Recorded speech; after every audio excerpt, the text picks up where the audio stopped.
Welcome to the primordial dark, before the first dawn, before even Lucifer's rebellion, when the universe trembled on the edge of existence. In this video, you'll journey with me into the black wellspring of creation, where monsters older than gods stir beneath the skin of reality. Here, hunger, chaos, and the unknown were not demons in the night, they were the night itself. The first hunger, when nothing knew its name. Before time ticked, before space drew breath, there was only tension, a world without edges or center. Light and dark bled into each other, neither pure, neither real.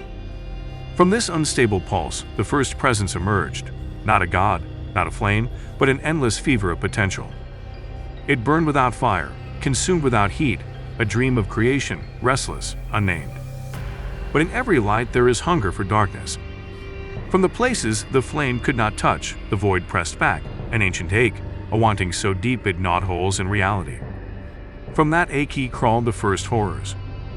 They were not evil, for evil had not yet been imagined. They were not fallen, for nothing had risen. These were the first demons, hunters given shape, urges clawing out of the chaos, twisting the newborn fabric of being. They did not wish for destruction.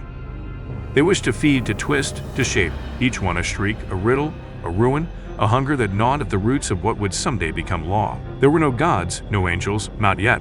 Only chaos, unopposed, multiplying. Some of these demons devoured beginnings, crumbling cause before effect could be born. Some mocked the first light, inverting it into parasite truth. Some bled discordant music that suffocated any hope of harmony. They merged and split, forming storms of identity, shifting, multiplying, hungry for change. But even in chaos, resistance began to tremble. The old flame, raw creation, tightened, fighting against the entropy that gnawed at it. And in that friction, symmetry was born, not a being, but a principle, a pattern that bent chaos back, set the first boundary, sketched the first rule. From that echo, the first angels sparked, not of light, but of form. They embodied structure, not mercy, will, not warmth. Where demons fed on hunger, the angels were equations, containing, reflecting, binding. From this clash, time began to flow. Space thickened. The primordial chaos shrank, not destroyed, but driven into the hidden folds of reality, where the angels stood watch and the demons hid, waiting, changing. Some demons adapted, lurking in the patterns of stars, the shadows of thoughts, the cracks in law. They became myths, monsters, gods, depending on who told the story. But all remembered the time when hunger was holy and nothing bold without becoming something else. The maw between stars, YZGAL, not a horror sleep. Among the oldest is YZGAL, the hunger between stars. It is not a creature, no body, no spirit, no name that fits. It is the echo of the first wound, the ache that unravels existence itself. Legends say YZGAL is not death, but unmaking. To be touched by it is to be erased, not merely in body, but in memory and meaning. Some claim every black hole is YZGAL's tooth mark, a wound where the cosmos itself bleeds. Few mortals dare to worship the hunger, but cults form, drawn by visions of oblivion and freedom from pain. Their shrines are blank stones, their rites are silence and erasure. To serve YZGAL is to long for the end, not death, but the end of endings.